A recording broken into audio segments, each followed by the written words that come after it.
ये जनता है, सब जानती है अंदर क्या है बाहर क्या है। ये जनता है, सब जानती है। और जनता लोकतंत्र जनतंत्र है, और इस लोकतंत्र का प्रहरी वास्तव में जनता है।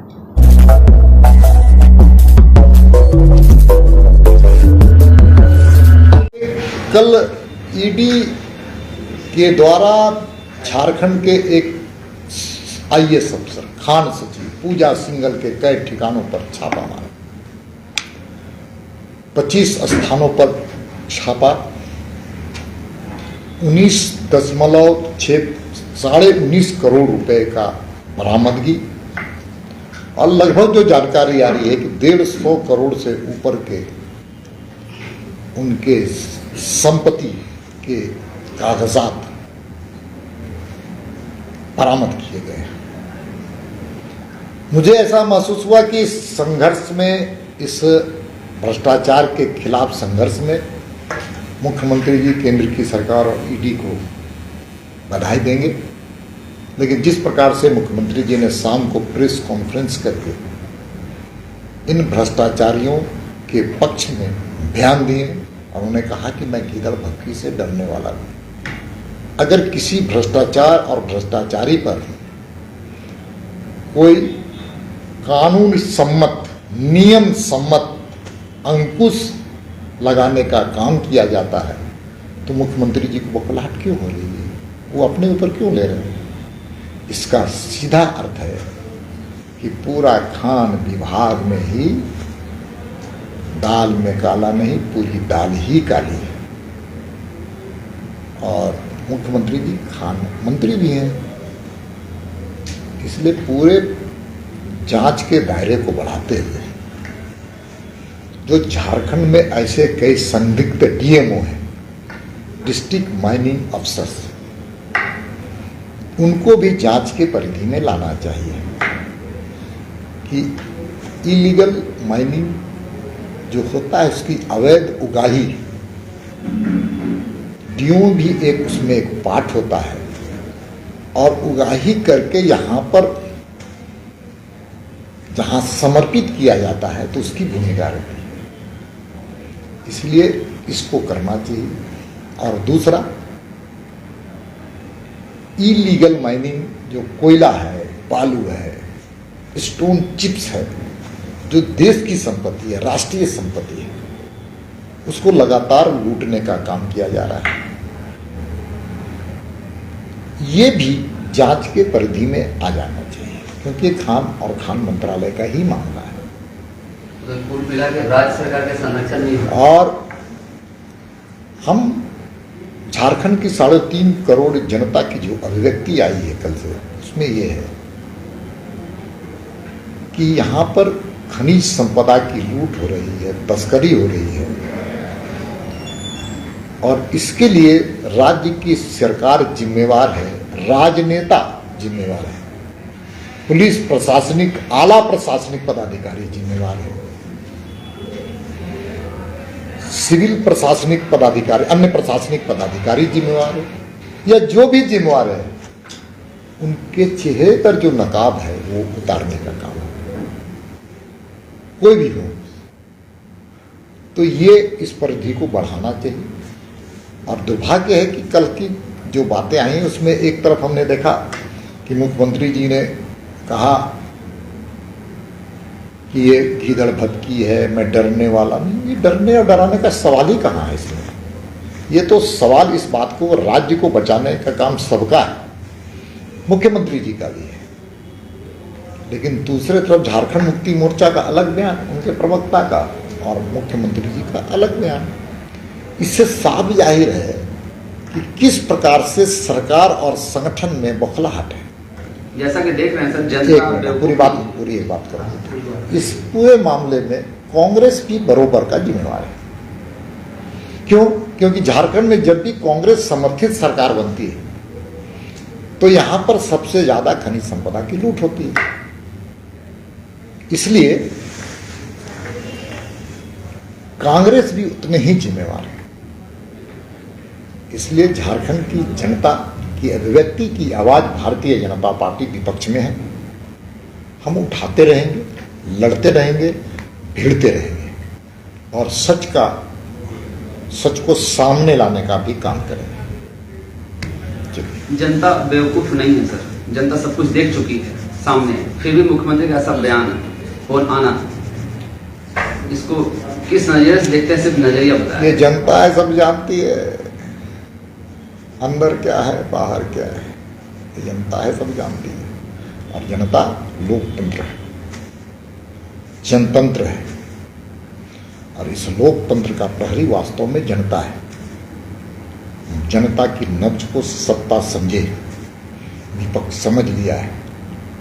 हम विपक्ष में हैं, हम समझ लिए और इसी भावनाओं को हम सड़क सदन में उठाने का काम करते हैं। क्या इन एजेंसियों के माध्यम से आप सरकार को अस्थिर करना चाहते हैं? नहीं, अस्थिर क्यों करेंगे? अस्थिर को कोई अस्थिर करता है? वो अपने अस्थिर हैं, हम क्यों करेंगे? हम तो एक चौकीदार की भूमिका है, विपक्ष की सकारात्मक, रचनात्मक, जीवंत, धारदार, जनता के हित में काम करने वाला, ऐसा भारतीय जनता पार्टी का चेहरा सामने है।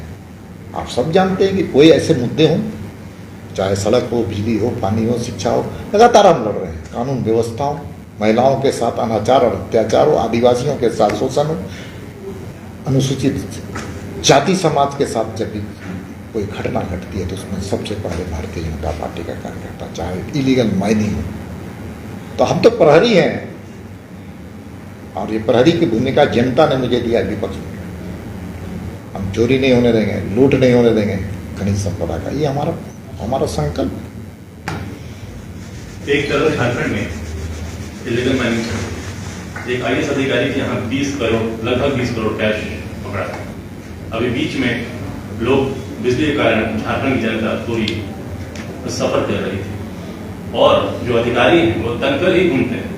आज ही एक नया मामला आया है, जो उनकी जो पल्स अस्पताल है, एक मतलब बच्चा है जिसकी मृत्यु हो गई है, उसका पिता आज फरियाद कर रहा है कि मेरी बच्चे की बॉडी दे दी जाए, लेकिन अस्पताल प्रबंधन बॉडी नहीं दे रहा है।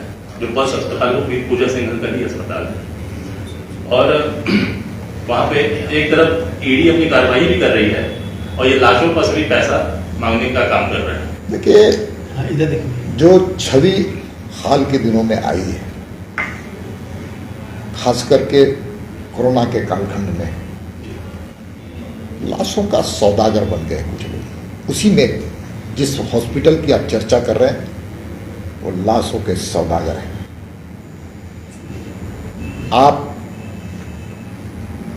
आपके काले कारनामे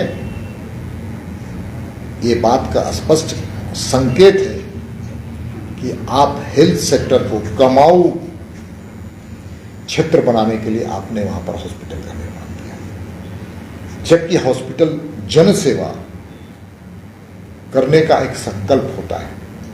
लेकिन जो आप घटना बताएं उससे और भी आपको एक जानकारी मिली, कुछ पत्रकारों के साथ भी वहां के जो सुरक्षाकर्मी हैं उन्होंने भी धक्का मुक्की करने का काम किया है। तो जिनको घूस तंत्र, भ्रष्ट तंत्र पर विश्वास है, वह लोकतंत्र के प्रहरी को भी आज धक्का मुक्की कर रहा है। इससे दुर्भाग्य और क्या हो सकता है? देखिए, पूरी तरह से पूरे सिस्टम झारखंड में कोलैप्स है। अब तो झारखंड की जनता भी चाहती है निजात मिले इस सरकार से। हर कोई आज ये कह रहा है कि फिर से भाजपा सरकार, इसलिए कह रहा है कि एक धारणा बन गई कि सरकार में सब कुछ पैसे पर आधारित गवर्नमेंट मैकेनिज्म बन गया है। आप शराब का देख लीजिए, आप स्मार्ट सिटी का देख लीजिए। स्मार्ट सिटी में जो जमीनों का आवंटन हुआ है वो भी सिंडिकेट लोग मिलकर खरीदे। वहां पर स्किल सेंटर खोलना था, लोगों को रोजगार को सृजन करने का था, लेकिन वहां क्या हो रहा? वहां पर मंत्रियों के आवास के लिए अब जगह दे दी। आप पैसे का रोना रोते हैं, फॉर्च्यूनर गाड़ी खरीदते हैं। कोरोना में आपके पास वैक्सीन के पैसे नहीं है, हॉस्पिटल में ऑक्सीजन देने के पैसे नहीं, लेकिन फॉर्च्यूनर है, मंत्रियों के लिए विशाल आवास बनाने की इनके पास योजना है, लेकिन गरीबी का जो दर्द झेल रहा है, प्रधानमंत्री गरीब कल्याण अन्न योजना के कालाबाजारी हो रही है। आप प्रधानमंत्री आवास योजना का आप धरातल पर नहीं उतार पा रहे।